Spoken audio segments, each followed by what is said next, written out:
Paano malalaman na may gusto si kumare kay kumpare? Ayan mga kasawi.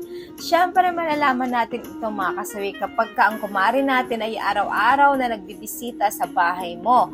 At siyempre lahat ng gusto mo ay binibigay niya. At siyempre mga kasawi, kung for example nagluluto si kumare ng ulam at hinahatid sa'yo, tapos lagi kanyang iniingatan, lagi kanyang pinaalalahanan, at siyempre the way na tumingin siya sa'yo ay merong something na malagkit. Ayan, siyempre malalaman ng isang lalaki na may gusto sa kanya si kumare kapag kaganito yung mga ginagawa ng kumare ninyo, 'di ba mga kasawi? Kasi ang mga kababaihan ay hindi naman ito gagawa ng paraan kung talagang walang gusto sa isang lalaki, lalo pat sa kanilang kumpare. For example, dadaan si kumpare, tapos si kumare naman ay papansin ito, oy pare, mag-ingat ka, oy pare, magluluto ako ng pagkain, dito ka kumain. Yung nagpapakita siya ng motibo, 'di ba mga kasawi? At